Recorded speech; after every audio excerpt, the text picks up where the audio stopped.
open. The summer school will be open after break. Around some guests coming in from grammar school. But to have the summer school go on, I would like to introduce to you our facilitators.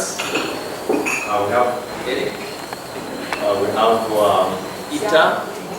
Hi. And then we have Very difficult. But you can all call me Xiao. Like Italians, because I'm from Italy. When you say hello, you say ciao. That's similar to my name. Yes, I did want to try. And can I say, just because she said that mine is like bananas, so eat a banana. So we are grateful for your time and we have been Thank you. related to Uganda. Please, you can contact them for additional comments, if you want feedback on your research, if you want feedback on your potential academic work, please feel free to contact them. And I think at this particular moment, I would like Eric to go on with the first session. Thank you very much. Thank you.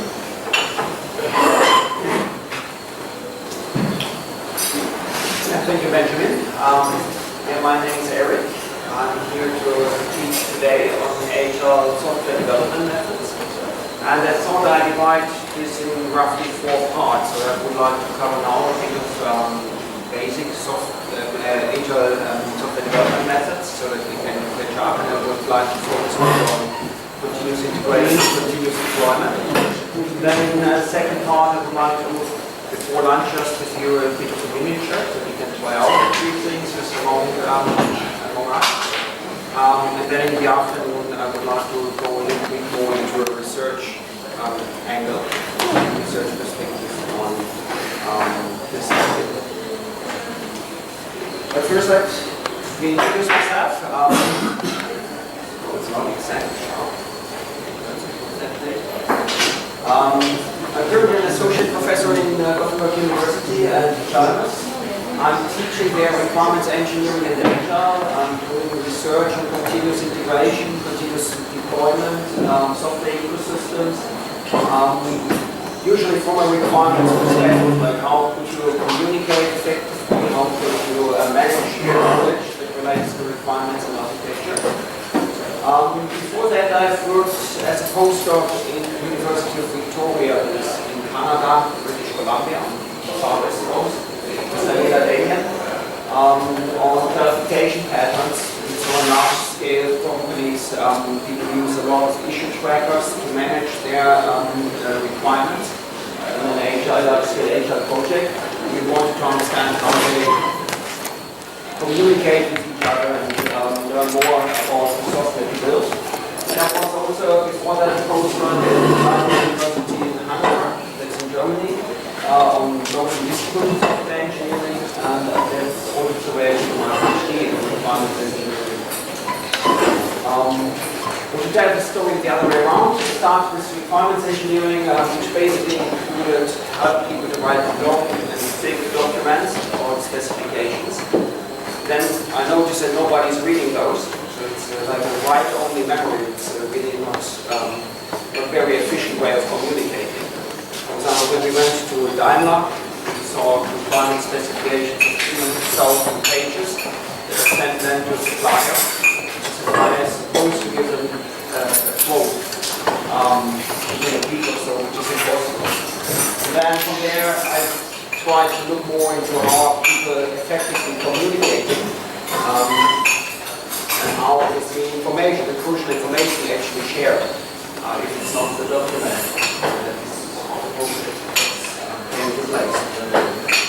Now I have looked a bit into agile, I've looked a little bit into knowledge management, and there's always more to learn. And for me, it's also, I'm here to learn also from you, from discussing with you. I expect that a few of you have more knowledge in some areas than I have, but we are here in the group to share that, and I'm here to moderate, so that's my teaching philosophy. So in a way, that also happens if I teach in Gothenburg, right? I'm in charge of the Agile course, but sometimes we have people that have done Agile for 15 years in large companies, then it's good if you can spread out this knowledge and involve everybody in the class. So in a way, what I try to do is I try to give you my perspective on the topic. I hope we can have a bit of a dialogue between us, and I'm happy to receive your questions so we can have a bit of discussion here. And I hope you will discover something through that discussion that's even above what I know at the moment, right? So it's a group learning activity. It's not just me feeding you this knowledge. The things that I know of course from books, and I know from working in this industry, especially in Sweden. So at the moment I have two big projects. The one is within the software center, then with Volvo, Volkswagen, Saab, Siemens, Ericsson, Axis Communications, Ericsson Infos. There's a lot of companies that build systems, and all of these companies are trying to become more agile. Even though building a car in an agile way is not really easy, but still those companies think this is the way to go. And in a parallel project, I'm looking, especially with Volvo and a couple of suppliers around them, on how to build an electrical architecture that will support agile teams throughout the automotive ecosystem. And from dialogues with these companies, that's basically the knowledge I'm drawing on. I hope that will help us to have good discussions here. The overview for today again. I would like to start now to talk a bit about agile values and principles, and I suspect many of you will have seen them, but perhaps if you have not seen them, then we can do that a bit more. Then I would like to go into continuous integration, delivery and deployment, because that seems to be very interesting in the companies I'm talking to. But I will ask this question at some point to you. So the alternative would be to look more into concrete agile methods like Scrum or XP or Kanban. So if that is what you prefer, you can also do that. But I thought, because this is a research school, we should try to go more into those areas. After the literature to explore minimal viable principles and practices of agile, and then group exercise. We've printed, I don't know where they have up there over there. We printed the last 5 years of proceedings of the XP conference, which is one of the large agile conferences where people meet to discuss this kind of research. And I would like with all of you, to try to get some overview of the kind of research that is published there and the kind of empirical methods or research methods that have been used there. And just to show the results of today from one perspective already now, key takeaways are, first of all, of course, the fundamentals, agile values, and I think tasking is especially important if you look into continuous integration and delivery deployment. But then, beyond testing, I think I hope I can make the case that understanding user value, generating system knowledge, and having a good architecture that helps you to put together the pieces are crucial to enable agility. And then for the fundamentals or minimal viable principles, from my point of view, it's of course important that we use direct face-to-face communication and emphasize that over documentation. But it's even more important to reflect regularly on what you're doing and try to be better, become better in what you're doing. And then also, I guess, one of the core ideas on agile is that it generates a lot of feedback. But I just will give my results someday already. Does this match your expectations? Does it seem to be a good plan?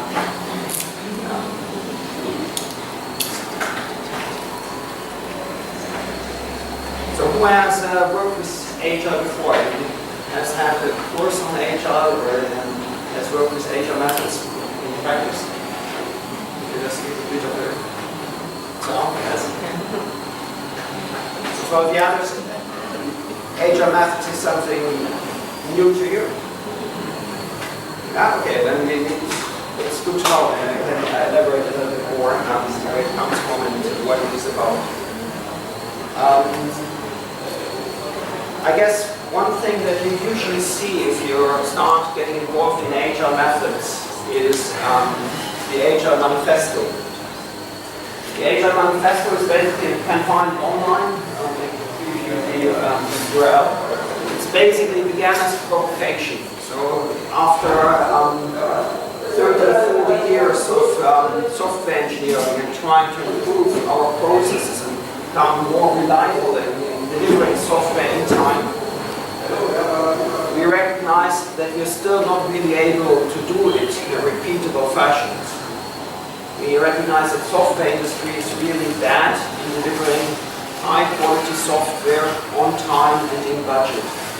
And all these processes did not help. So around in the years just before 2000, a lot of people came together and tried to find better ways of developing software. And in particular, a few of them came together to try to understand how lightweight methods could help to approach this problem. And they came together and they created this Agile Manifesto, which just at the very top is just sharing a couple of common values that might help to approach the software engineering industry's problem.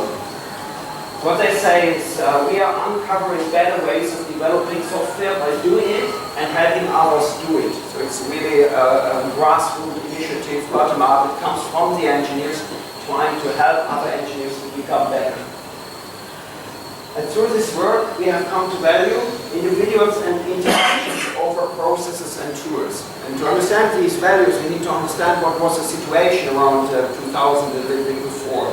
A lot of software companies were using something that was called the waterfall process or some similar derivatives like the V model, for example, that gives you a lot of templates and documents on what you should produce.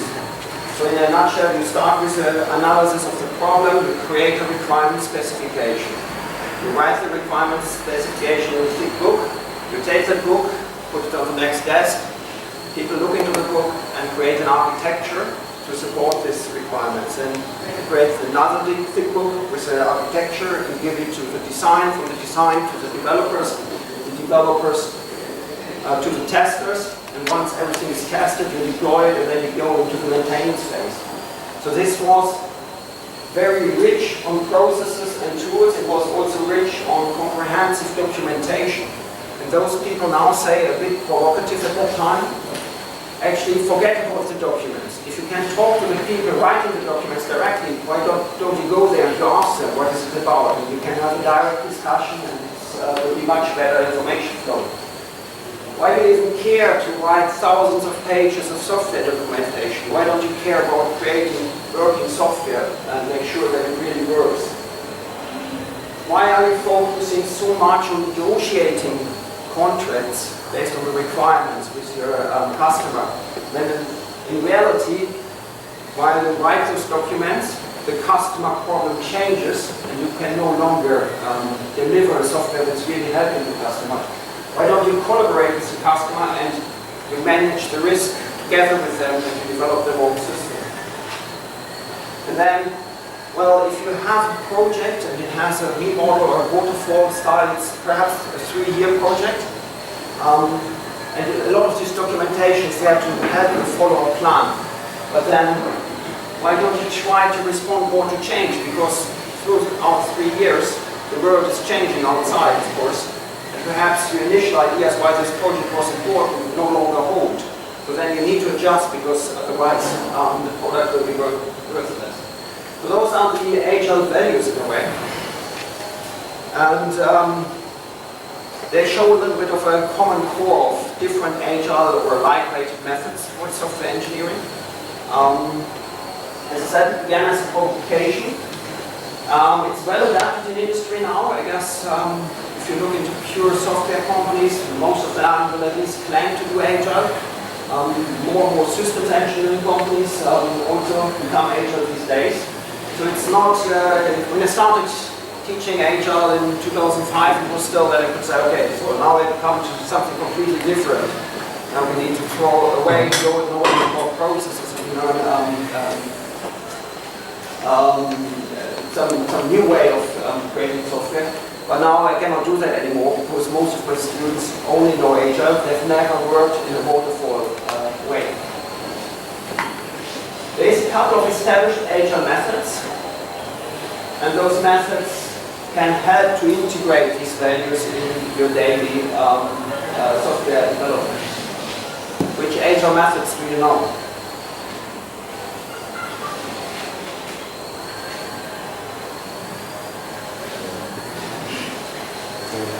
Extreme programming. Extreme programming, yes, sorry. It's the same, yes. Extreme programming. Yeah, that is an Agile method that is pretty much having the developer in the context, in the focus, trying to help with development practices on how really to create the software. There's also Scrum, that is more having a managerial perspective on how to organize the software development. And we can look into that perhaps a bit more. And then there's others that count Kanban as least as part of these methods. There's lean software development, perhaps a bit more on the borderline of what we would still call Agile method, at least very influential. There's a few more. There's a Crystal family, and so there's a couple of methods that I suppose to help you create those values in your software development.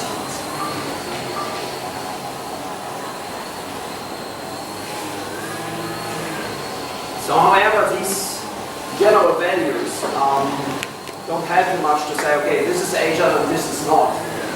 So they go a little bit deeper in a way. Even the Agile Manifesto on the webpage defined 12 principles after, right? So we have the values, our general assumptions that kind of strengthen the Agile view on the world. And then there's a couple of principles that are core Agile rules. They can be organizational and technical. And then there's a couple of roles that come up in the Agile methods again and again. And then concrete practices, something a person can go on and do. And then a couple of, but very few artifacts that you try to use to support it. Virtual or material space. Just organization of the knowledge that we need to provide. I'm relying on the next couple of slides to read on this book from Jeremiah, Agile, the good, the hard, and the ugly, where he basically goes through 15 years of Agile methods and tries to give his assessment of which practices, which principles actually work and which don't. So he has a very critical view on Agile, so I think this is a really good book and a really inspiring book actually to read.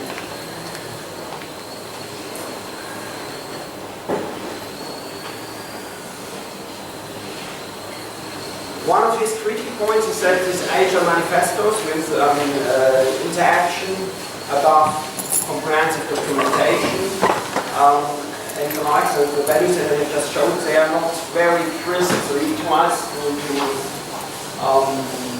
give his own perspective on the Agile values. He says the most important is perhaps a redefined role to developers, managers, and customers. We would like to have more self-organized teams. We would have managers that are rather leaders, and we would like to have customers that are actually part of the project and helping you to be successful. Secondly, Agile values to go just into the programming. They do not like so much upfront analysis. Actually, while closer collaboration with the customer is very good news for a requirements engineer like me, no big upfront steps is very bad news for anyone interested in requirements engineering or architecture, because it prevents thinking through the problem before you start working, which can, of course, create some problems. Agile values also include iterative development. You don't aim to deliver the software as one big chunk at the end of your project. What you would like to do is you chop it down, and over the course of the project you deliver it in several items.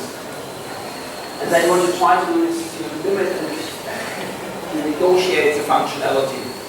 So you focus really, you cannot limit the quality. You try to deliver very good quality, but you limit the functionality which you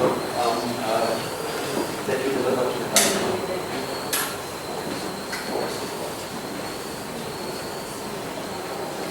And then below those values, we have a couple of principles that help us to better understand what to do.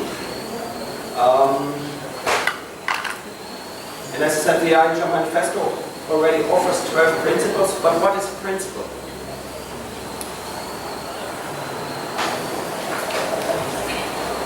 So again, a question towards you. So what is a principle? I guess if you mentioned XP, Extreme Programming, we have a couple of practices like pair programming, like test first. So those are concrete things to do. But what then in comparison would be a principle?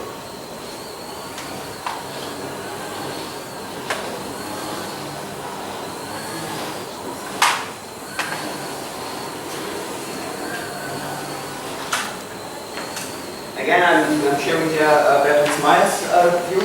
For him, a principle needs to be abstract. If you have a practice, it's something very concrete that you can do. But a principle should be something guiding you. In that case, it should be prescriptive. And it should be something you can also disagree with.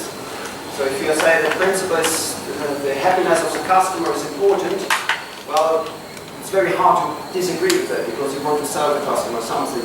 It doesn't matter which process you are following. So the principles need to be quantifiable, prescriptive, and abstract. And then if you look at the HR principles that the manifesto shows, they're kind of good of setting the scene and to also give us some idea on what HR is about. Like they say things like, our highest priority is to satisfy the customer through early and continuous delivery of valuable software. That's a good guideline, and we understand a bit what is the spirit of HR. But then there's also some critique with the existing principles that we're using. Some of them are much too concrete. For example, they say the most efficient and effective method of conveying information to and within the development team is face-to-face conversation. Yeah, but face-to-face conversation is a practice. They say, let's not write documents, just try to have a couple of meetings and talk to each other. It's something concrete. So perhaps we need a more overarching principle. Some of them are, in my view, platitudes. So we build projects around motivated individuals. Yes, who wouldn't want that, right? So if you have motivated people, if you have good developers in your team, then it won't be difficult to be successful. So those are more platitudes. Then there's other problems. For example, some of them are more assertions. Working software is a primary measure of progress, so that is not really prescriptive. It's more an assertion of what you're already doing. And others are, for example, you could rephrase it and say, use working software as a primary measure of progress. So that would be a good principle.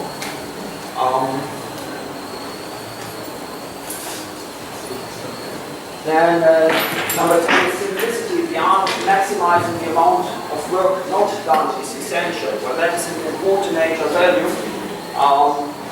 It's actually in a way a tool. So thinking simplicity is okay. Right? Maximizing the work not done is okay, but it's clearly two principles. If you ever try to simplify your ideas, to write a very simple account of something non-trivial, you will notice that making it simple, making it easy to understand requires a lot of effort. So that is perhaps not the same as maximizing the work that you want to do. Some of them actually need separation. And then there's a couple of duplicates, right? So we have the one, our highest priority is to satisfy the customers with early and continuous delivery of valuable software. And then we say delivering working software frequently, so there's a lot of duplicates within this system. So in a way, it's a bit of a strange foundation for HR. Also, there's not any principle out there that relates to testing, whereas testing has been recognized as one of the more important parts. So actually, I like this kind of analysis quite well, because I think it's important to critically look into HR books and into HR methods and HR practices. And I also like, to some extent, what Meyer derives from this. So he comes up with a new set of principles that he claims is better organized. He says some of them are organizational, puts the customer at the center. So an agile project is evolving around the customer, tries to really learn what will provide most value to this customer and then make decisions based on that. Let the team self-organize. So all agile methods to some extent leave it up to the team to find better ways of doing what they're doing. Work at a sustainable pace. So try to avoid those long over hours just in front of a release. Release as often as possible and try to have a sustainable workload. Then, as we said, develop minimal software. Yes, produce only the functionality that's absolutely required. Prioritize and create the things that provide most value first. Produce only the product requested, right? So avoid any gold plating or try to build things that are very far in the future. And develop only code and tests. So that's perhaps, it's certainly falsifiable. You might want to create more things, but then you would be a bit in conflict with this agile value, right? So then this is, in that sense, a good principle. But yeah, it kind of fits what the agile methods describe to you. You should really focus on creating the software and the test towards them. Accept change is important. And then there's also a couple of technical principles. Develop iteratively, produce frequent working iterations, freeze the requirements during the iterations. I think that is something you have not seen so much in extreme programming, but it's a really good idea coming out of Scrum. There you have like a 30-day sprint or perhaps a 2-week sprint that can vary. And during those sprints, you don't touch the requirements. The team gets a stack of requirements they're supposed to solve during those 2 to 4 weeks. And basically, nobody from the outside can make them change. They can change internally or something, right? And then you have a requirements freeze, which allows the team to be really fast in developing those things. And outside, you can already start prioritizing for the next sprint. So that is this technical principle. Treat tests as a key resource. So in a way, if you have good unit tests and you execute them as regression tests, they're completely automated. You can also see them as some kind of pull request control. So you do not start any new development until all tests pass. If you have a large set of regression tests, you run them first, and only if all of them come back with a good result, then you start changing the software, because otherwise you wouldn't have control. And then test first is basically a practice in extreme programming. Meyer actually votes to put it as a principle. Say, you create the test first, then you make it fail. So you know that the test will test something that you would have liked in the software, but it is not yet there.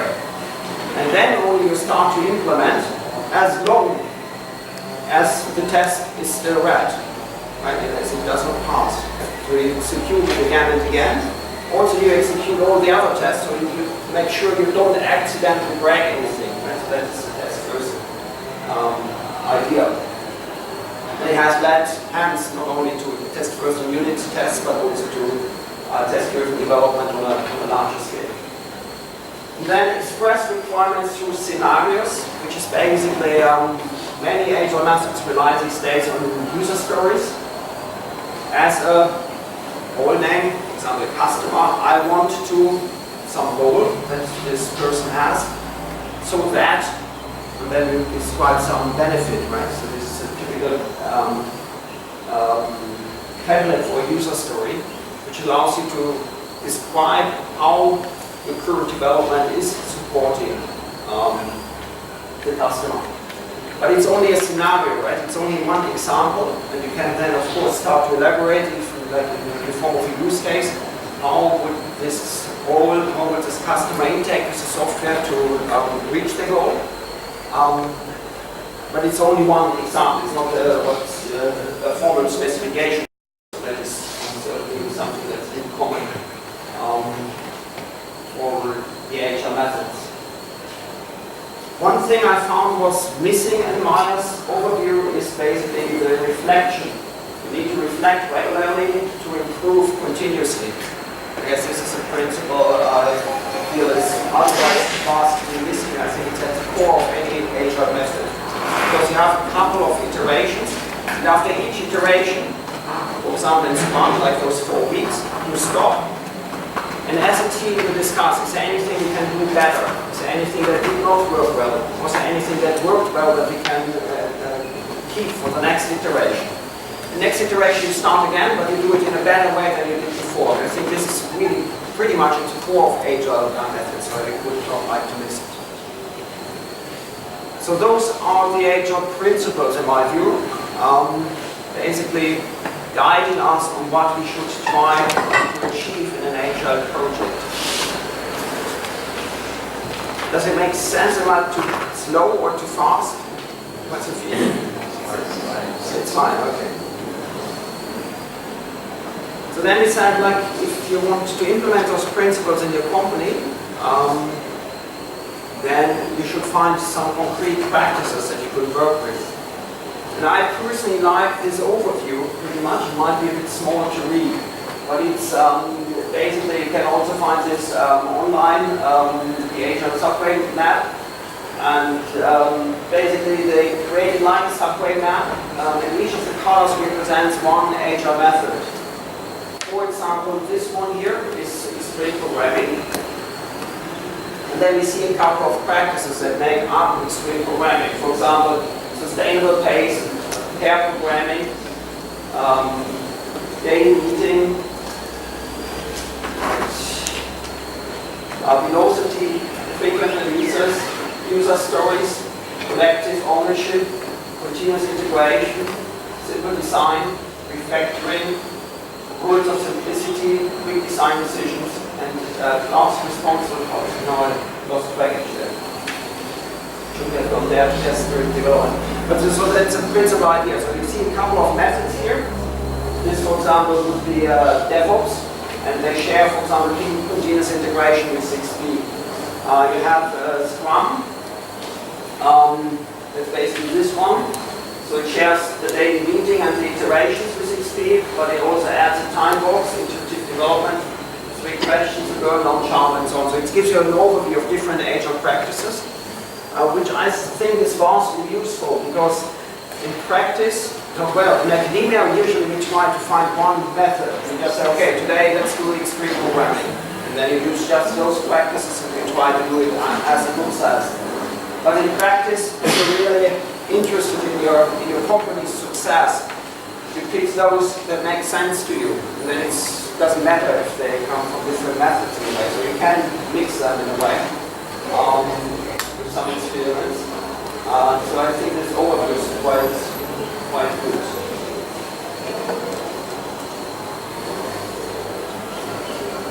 What do you think? Should we go more into details on these practices, or do you think this overview is enough and we look into only the continuous integration and the continuous deployment? Can you explain a bit about the Scrum of Scrums? The Scrum of Scrums, well, did you find that? This value to the... Here. Yeah. Right, so that is, I think, if I interpret the colors correctly here, associated to the Teams approach. But what is Scrum of Scrum? So at some point, the agile methods in the original form imply that you have a small team. So in extreme programming, you would aim for example, 8 people. In Scrum, perhaps it could be a bit less. In extreme programming, you need to have an even number, right? You want to do pair programming, so it should be 8 or 10 or 6, right? So that you get little pairs.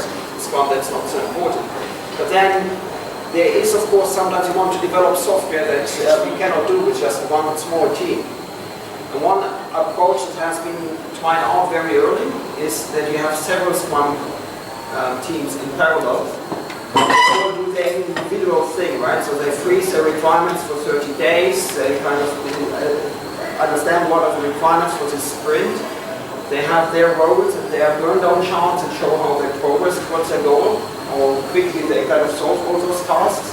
They have their daily meetings, which is a Scrum meeting, right? So in Scrum, perhaps I should explain, what you do is every day you come together for only a few minutes. It's a stand-up meeting. Everybody in the team stands in one room. And there's these 3 questions, right? So, what did you do since yesterday? What are you gonna do till tomorrow? And are there anything that blocks you? So each developer gets like 2 minutes in a way and answers those questions. And the Scrum Master takes notes and says, okay, here's a couple of blockers we need to follow up with. But you don't do that in the meeting because in a way meetings earn too much of our time anyway. So you do a quick meeting, about 10 minutes. Everybody goes back to work and the Scrum Master can start to look into the blockers and understand how to improve. This is great because it kind of brings all the team together and they can kind of align and see what's happening. So it's a very good practice, but then if you have several Scrum sprints, this knowledge will not be shared between the different teams.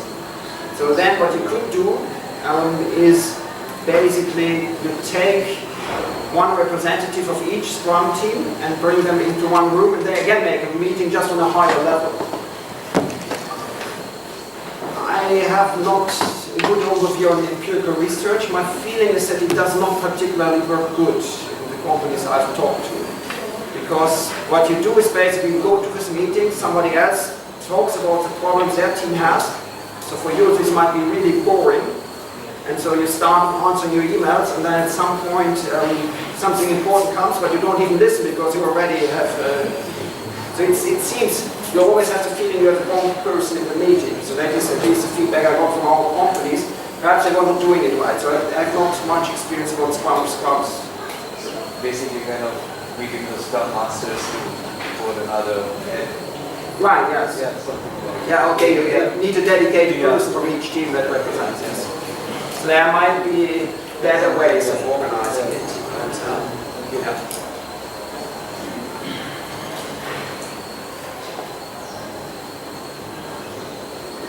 So, why would anybody want to do Agile? I think that's perhaps an interesting question to ask. Everybody seems to want to do Agile, but why do they want to do it? Right? I guess the first answer is basically, I'm trying to, it's a bit of a metaphor between these old, very heavy processes and the more Agile, more flexible new processes, right? So I guess the first argument you always hear is kind of, it beats the alternative, right? So I guess Maya has a good point here. It says it was the best marketing trick they could ever come up with to call it Agile. Who doesn't want to be Agile? What's even the alternative to be Agile? Or peace, or slow, or it's very hard in a way to come up with something reasonable. What people also aim for is to have shorter time to market. Right? You try after 30 days in a Scrum sprint, you might even have something that you can show to the customer. After a few sprints, what you can have is some useful software that people can already start to work. And since you have prioritized, it will already have good core. But then, of course, one needs to look closely into what to measure to make sure if they really achieve that. Many companies claim that they achieve better quality. Why is that? You develop software, you test it, you get feedback, you improve it. You do that in small chunks, so we are really certain that the chunk that is just produced has very good quality. So in that sense, companies are really happy about some of these practices, especially iterative development. But on the other hand, it's a bit hard to prove because you cannot run like one part of the company Agile and the other one in a waterfall and then compare. It's out of our hands to really come up with a good proof here. Better acceptance of customers.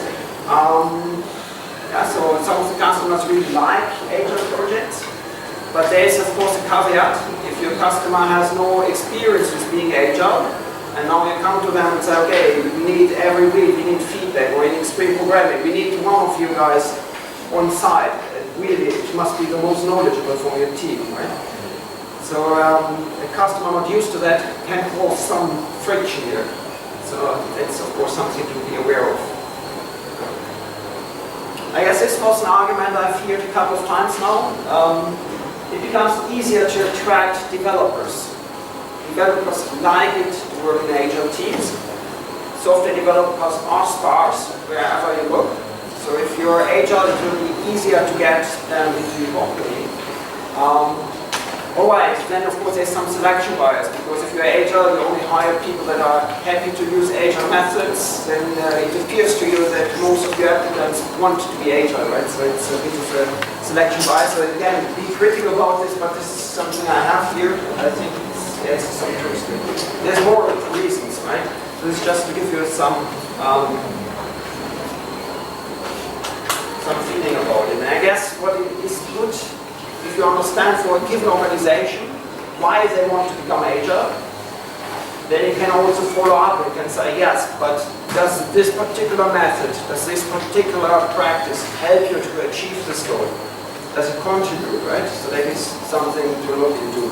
Because otherwise it's a bit of an abstract thing. Yeah, so nothing wrong with agile, right? I try to show a bit of a critical view, but personally I think it's a really, it's great ideas and it's working really good for many companies I've interacted with. But it is important to be critical. There's a bit of too much hype in a way, too much opinion, not enough actual evidence.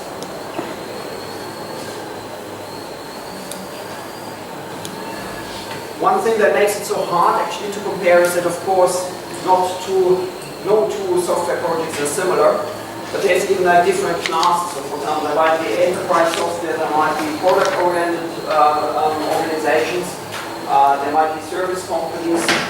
They have very different kinds of software they develop. If you, for example, if you develop software for a car, one of the main issues that you have is that at some point you have the start of production. This is a very, very important date. That is when the factory is actually starting to build the car and putting all the pieces together. Then your software has to be ready, otherwise it's not going to work. So then you have a completely different view on what is agile versus waterfall, right? Because you must have some long-term planning. You still might want to be agile, but in the end you need to bring it together. Enterprise, often internal processes and external services, gives you again a different context, and you need to understand how agile methods can help here, and the same with service companies. Just keep that in mind. So not all cases that you will see are equal. They have different challenges to approach. So context actually matters. Right. So what I would like to do now is to dive a bit deeper on continuous X. And the reason for that is, as I said, I'm working with these rather big companies, both Ericsson and the likes. And for them, they develop products. They want to be more continuous. They also want to explore continuous delivery. Tesla is already showing that. You can have a car, you can have it on the street as a customer, and you can still update the software. There is some danger to it. You cannot destroy crucial functionality. I guess it is interesting in that it changes a bit the nature of agile software development. Yeah, so if I go just back to these, to this picture, we have individuals and interactions, we have working software, we have customer collaboration and responding to change. What we don't like so much in this agile mindset is processes and tools and following a plan. But then if you want to do it in a really large scale, you need to follow some sort of a plan. And it's certainly what I see in the companies, continuous integration is certainly not working without tools. Nobody would honestly try to do that. And that has changed over the past 15 years. If you look into a blog post about continuous integration from Martin Fowler, one of the key players in the agile field, he says it doesn't matter how you integrate. You have a small team of 8 people, you just need a dedicated machine, you go there, you integrate the software with everything that your peers, the other developers produce, and then you deliver one increment towards one user story. Well, that you can do with a team of 8, but even then it starts to get a bit clumsy. What you have today is you have usually some integration server, you have really dedicated tools, you have automated testing to a very large extent. You need a lot of technology to select the right tests, to prioritize them, to create an optimized test suite. So today I guess we need a lot of tools to provide this, and I think this is what's kind of interesting. Still, continuous integration is a bit different from the rest. So I guess perhaps I keep my original plan, I go into this direction, and I'm not talking too much about farming speed and Kanban, because I guess there's a lot of easily accessible information out there.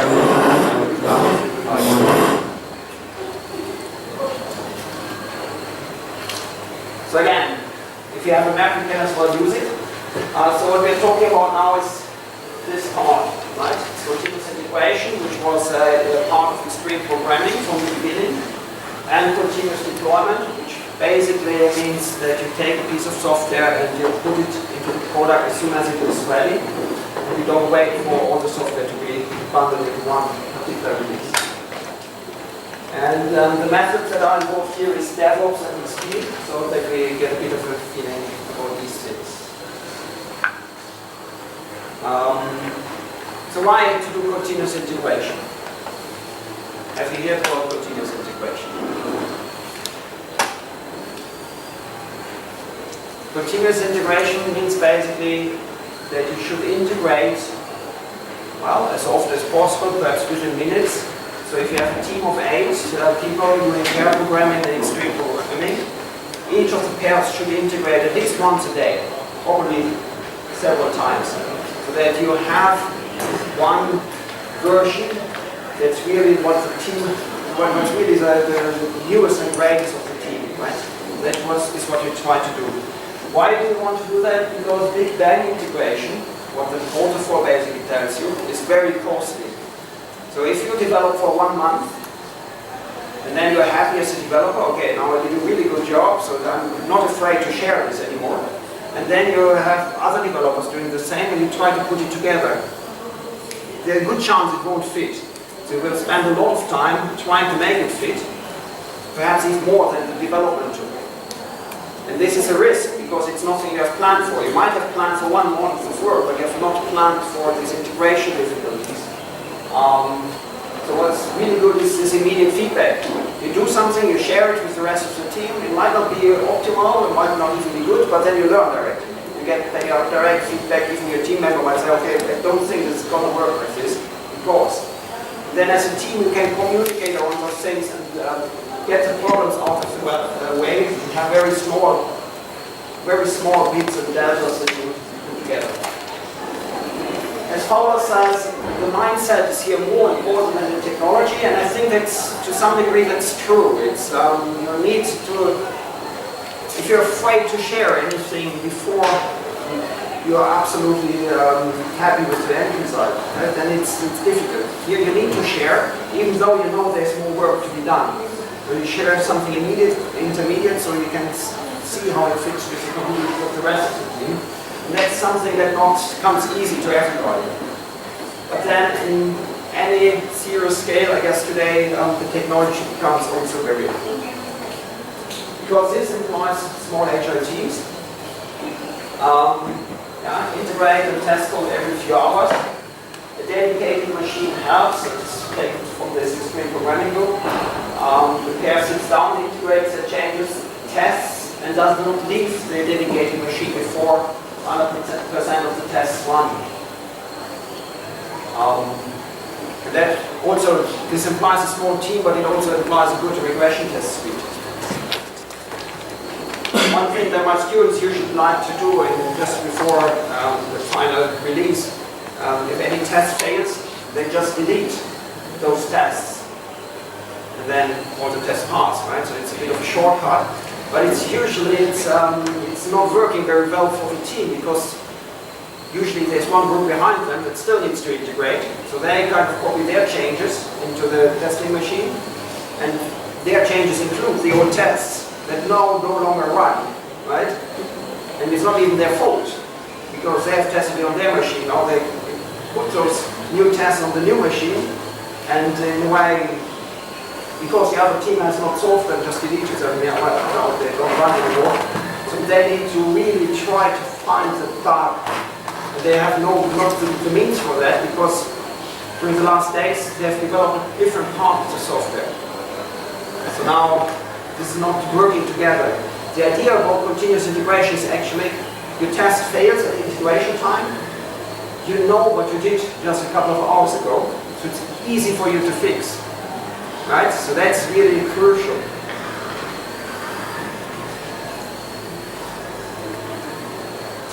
Yeah, so why to do it again? I guess there's some evidence, but also some people that deny that. But there's some evidence actually that software quality can be significantly actually improved in terms of errors through. It can be significantly accelerated in terms of time to market. It's very likely that if you do continuous integration for a product team, I think this is something we've discussed here with Ericsson, it's not cheaper than traditional development. It's you invest a lot, you integrate a lot. It might not give you a lot of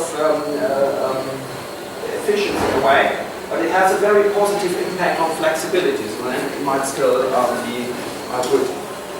So there's a tendency to apply it at scale and for systems.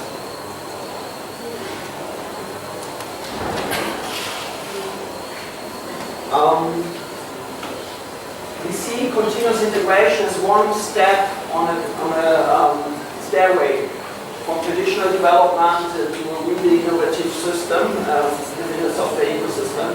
And the next step will be continuous deployment. So that's how we traditionally see this in Gothenburg as how those two concepts connect. And what I'm sharing now is a bit of ongoing work, so we're still trying to get a grip on it, but it's a collaboration with a couple of colleagues.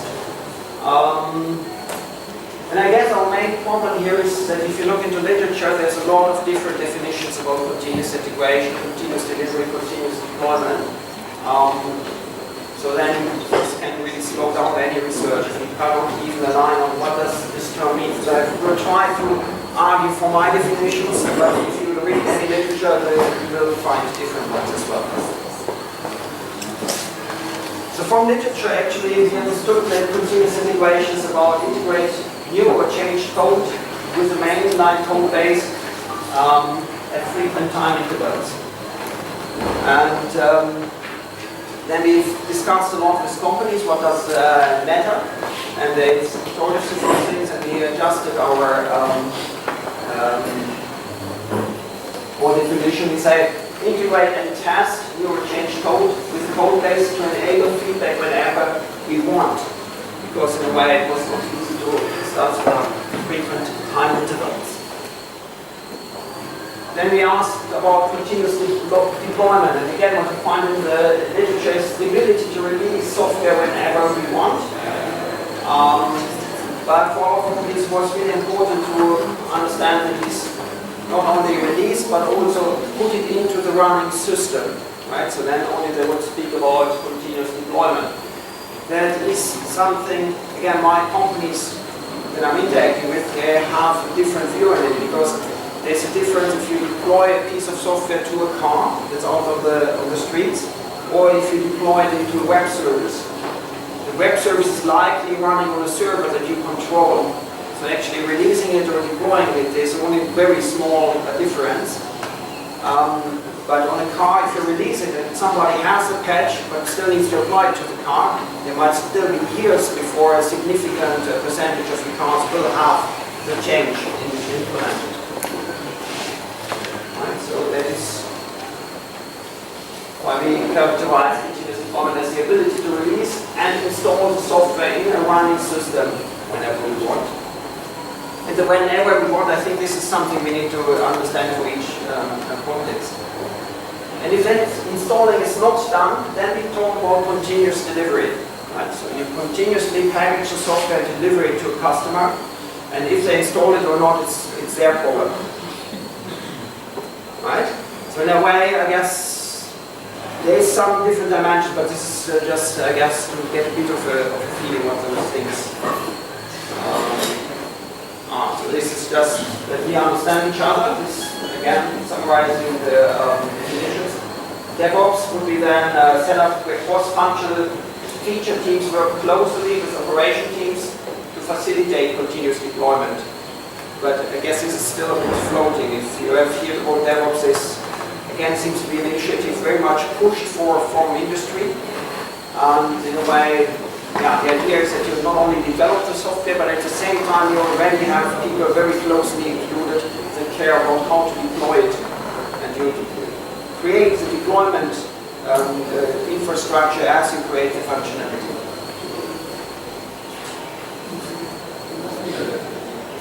Benjamin, how are we in time? I think they're... Yeah, okay.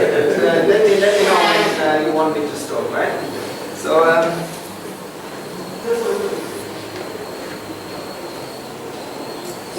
again, like this is just to visualize my thinking. So yeah, have continuous integration, which gives us feedback, right? That's the important thing. We continuously integrate things in the team, and perhaps even as a number of teams we integrated on the next system level.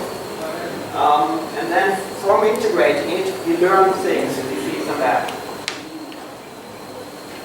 We can then, once we've integrated the product and we're happy with all the tests, we can then deliver it and we generate a different type of feedback that we can then use to inform what we develop in the next iteration. And we can deploy it, and then again we get a different type of feedback. Actually then what we can do is we can measure how people are using the features. And it's not back to this situation. And then there we found some problems. If we talk to a couple of companies, one is more like the bottlenecks, which slows the continuous integration down. Then there might be disruptors. So if you change the architecture and the components that your team developed don't fit to each other anymore, then it takes a while to recover from that. So that is what you would typically call a disruptor. And then the impediments. So for example, companies start to get a bit of experience doing continuous integration. What do they need to do to continuous delivery? Perhaps they need to change a bit their culture, they need to find a way to manage safely. And then that we would call an impediment.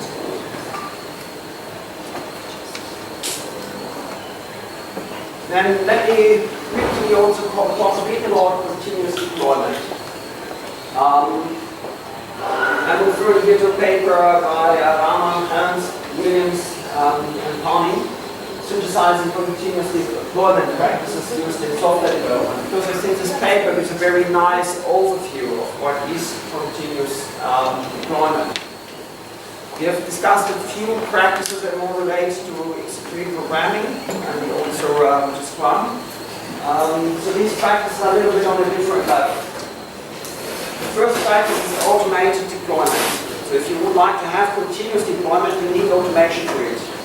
What you cannot have is each time you would like something deployed, have somebody run around in your organization, collect the latest piece of software, try to bundle it, try to understand how to deploy it, which server should it go on, and so on. This manual steps, and it's usually a manual step, right? So somebody really wants to take care that everything is properly deployed and the customer is not experiencing any downtime. But this manual effort you cannot have. It must be automated, otherwise you cannot continuously do that. You cannot deploy several times a day if it's not automated. Because if you have it not automated, it's manual, you also make a lot of errors that will still be done. As with continuous integration, you need to have, for the same reason, automated testing. There's no way you could deploy new software to your customer several times a day if you have no automated testing. Some of the system level tests, if you, my company partners, if you do them manually, they will take a week or so to do. So they have a bug that the customer encounters, a trouble that the customer has. They ask you to solve that bug. You solve it, develop it, perhaps in an hour or in one afternoon or in one day. And then you take a week of testing. That's also not acceptable. It's kind of defeats the purpose of having continuous deployment to quickly update. Right? So you need to find a way to not only automate but also speed speed up process. Code review. So here's a bit of a thing about continuous deployment. Now again, it touches the mindset. If you work agile, you usually develop some more responsibility for your code. If you're in a waterfall, somebody tells you what to do, you do it, you deliver it. Fine. In agile, you take, because it's a team responsibility, you have a self-organized team, you take more responsibility. In continuous integration, you change your mindset when you share your delta, your software that you develop early and often with your team members, exposing you to their critique, of course, but the feedback is considered good. So you need to change your mindset there. Now we make a big step towards continuous deployment. You write a line of code to solve a bug for the customer, and you have the knowledge that this line of code that you've just changed might within an hour be at the customer side producing new problems.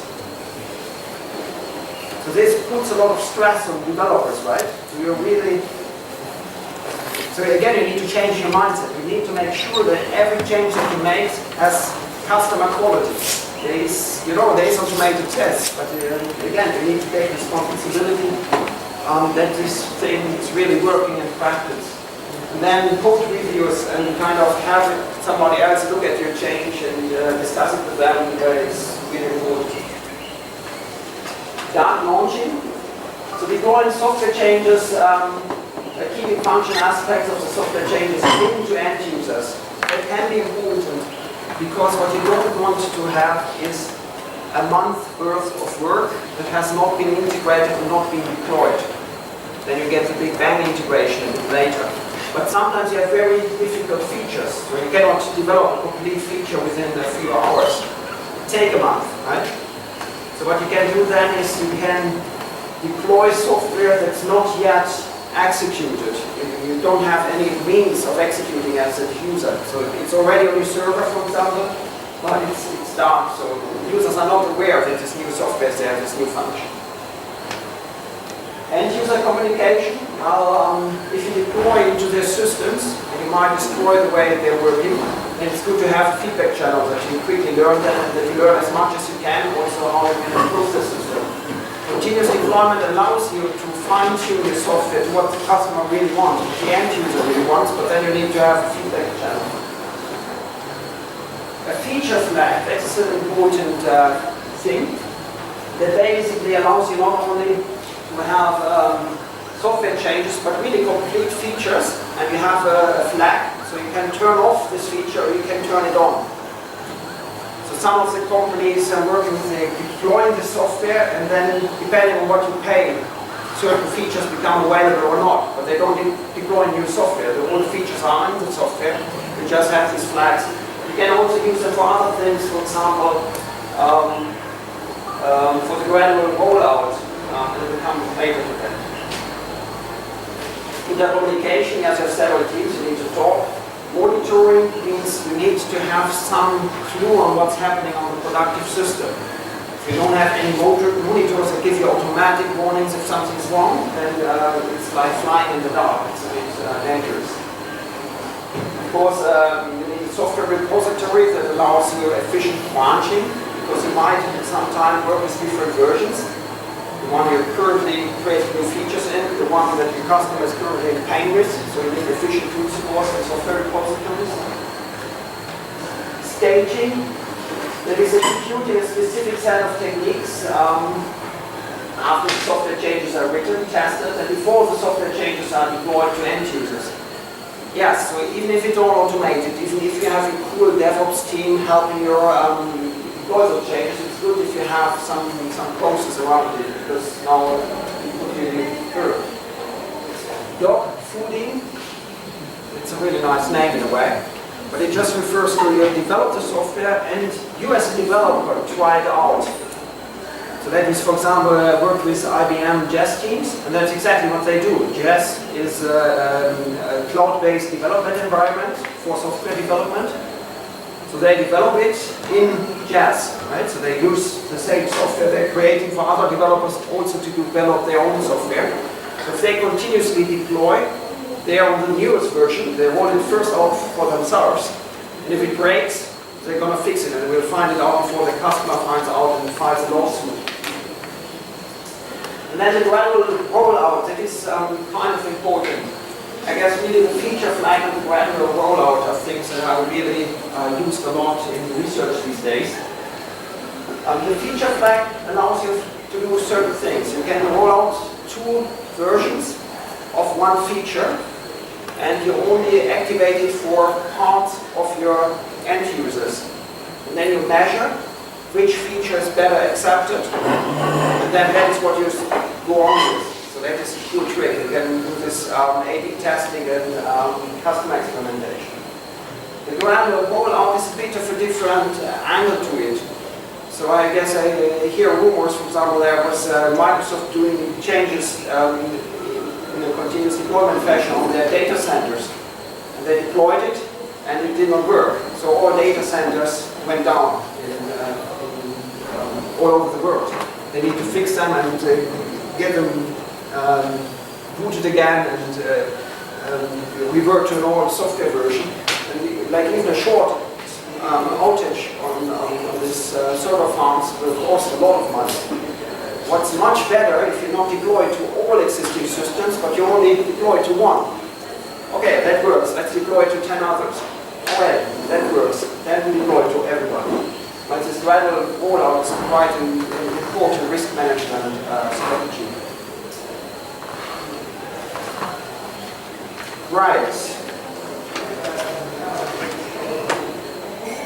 It's a few minutes before the break, I guess, and it should not take too much of your time. Just a bit, I would like to show you a few things that we have done research on.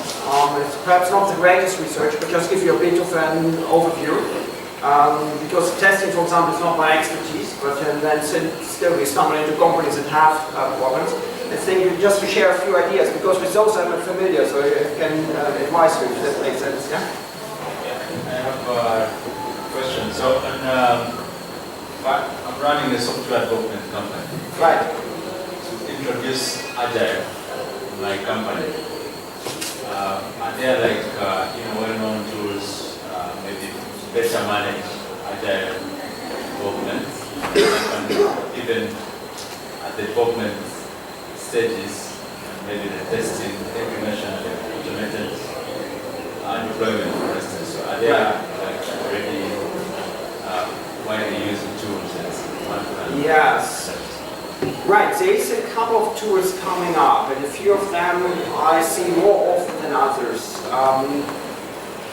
So for example, if I'm teaching Agile now in Gothenburg, things become very easy for the students because there's a lot of things. They use GitHub to manage their software, and then you can have continuous integration servers that just are also in the cloud. You just connect them by adding one line to your README MD in the GitHub. Then you have continuous integration working. It all comes out of the box, but it is in the cloud. So that is not possible for my company partners to do that because they cannot share their secrets with, especially American clouds.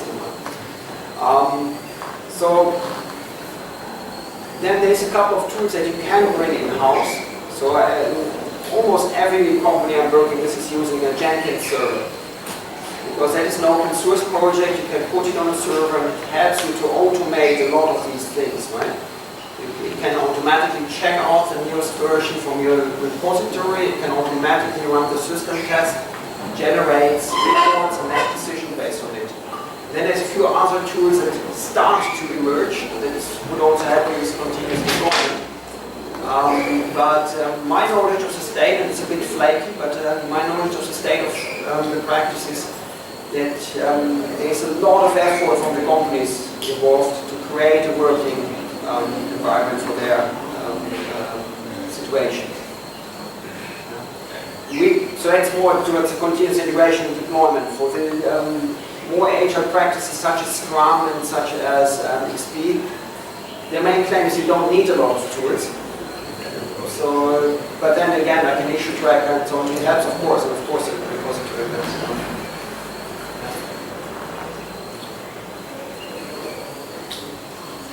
Right, so this Just again, a very high level view on some work we've done, again in the software center, where we try to help companies to find a good testing strategy towards continuous integration. Basically what you see here is like this portfolio, and then you see different levels of abstraction of your system, right, from the customer towards the release, full product, partial product, subsystem and component. And then the time horizon, how often do you test? So on the component level, this company works directly, right? Within seconds, they test everything. But not everything, that's what the cost in the way they note. If they're green, they test every test, they run every test that they have. But if it's red, they only test a very small fraction of the tests that they currently have. So for example, for one feature team, they would come up with a few integration tests that really matter for them. And those they run like several times an hour. And then you cannot see it, but there's a green boundary. That means these are fully automated. And then on customer side, it's a red boundary, which means it's completely manual. And again, they don't test everything. But on release, they test everything. So let's start green. No software leaves your house without being completely tested. And it includes a lot of manual tests as well in this company. And then they have a couple of test scopes that help them to integrate the whole system. And this is basically a map that helps them to understand what kind of testing they already do. And our companies found this a very good tool in a way, because usually on a component you have some people responsible. On the full product there's different people responsible, and in a large company they not usually talk to each other. So those guys don't know what has been tested before. Those guys don't know what will be tested. So by creating a map, you can actually try to streamline what testing activities you do, so that everything is tested in a small way. So again, most companies say testing before releasing it, run every test that you have to mitigate your risk, and test it on as high a level as quickly as possible to maximize the feedback that your development teams get. And so there's some general improvement direction. Test more often and test on a higher level, because you get better feedback for your developers. Now here come the details. To have a testing strategy, basically what you should do is you should have test level, test schedule, roles, responsibilities, environment, requirements, testing tools, priorities, traceability to requirements, that you know what's actually in the release, and test summary. And then there's certain things that you need to look into. Yes, I had master's students, and the student looked at how important this aspect was for a particular company trying to go to continuous integration. So they thought there was little to add on the roles and responsibilities, but the testing tools were really important, the test schedule, priority to some degree. So these are the things that the companies pay attention to. Another thing that we've done, and this is a bit of a different approach because it's not so much based on interviews, this is more based on real data analysis. We try to help them to select the right tests for the integration team. What we did is basically we looked into the source code changes and the tests that have failed in accordance to that. But the idea is really, like if you have a large product and you have many integration tests, then it can, even with automation, it can take a week to test the full system. Just the testing machines run for a week. And that means, like, as a developer, I have to wait 1 week before I get feedback on my latest change. That kind of defeats the purpose. So most of these tests pass anyway. Some of these tests nobody knows, do they actually still test stuff, right? Because it's a continuously evolving system, it's hard to track. And there's a couple of questions that we would like to answer. So for example, we have 2 hours. In 2 hours we would like to deploy this change because our customers are losing $1 million per hour. So we should push it out as quickly as possible. And it doesn't matter if there's any bug, but we would like to make sure that we find as many bugs as we can within 2 hours. So then you need some optimization. You need to find the best test one. Right? There's different motivations that you can do. We did this based on a heat map. I give a bit of an example because I kind of I also like this kind of work because we can really look into data. We looked into modules that have changed and tests that have failed. We created a map, for example, test 7 has failed 10 times when module 9 was changed. So then our naive assumption is whenever module 9 changes, we should run test 7, right? Because it seems to be good in detecting any problem we can introduce. But even if we don't look into this, just into this, we can already see that some tests are more likely to find errors than others. What we can do then is just, we can sort them, and then for example we can make a cutoff. We can say if you have 2 hours, run those tests. They are most likely to fail anyway. They are richest in producing information for you. Then if we include and we say, for example, let's assume we have changed module 1, module 5, module 7. Well, then we can create the sum zone for the selected ones. We get slightly different priorities, and again we can cut it off and come to a different recommendation based on the change history.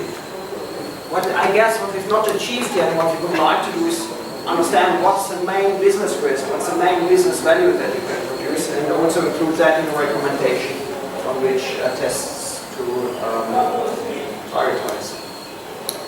Because the interesting thing, if you use this kind of data, then of course you can use machine learning, you can do some sort of evaluation. And if you do that on a non-trivial example, you come to surprising results. In this case, basically, there's a lot of tests that were never executed. So then, don't run them. If you don't even execute them, just delete them actually. And we looked into tests over 1 year. Then there's a lot of tests that over 1 year have never failed, being executed each day. So again, perhaps if you're in a hurry, don't run those. And then, only on the small percentage you could use this prioritization. But we found other companies where it looks a bit different, so it still makes sense to look into it. And then we try to compute a little bit on how is our prediction power. We find certain this is basically saying how much better we are than flipping a coin. So this means this region for these tests, we basically have very good recommendations. For these tests, it's only average quality of our recommendation. For some, we cannot. So there seems to be some tests that just flip, and sometimes they fail, and sometimes they pass. So we cannot recommend those, of course. Right. I would have a bit more to talk about customer value, features and requirements, but why don't we use those slides a bit later? And we aim for a break now and also for some questions if you have any immediate one.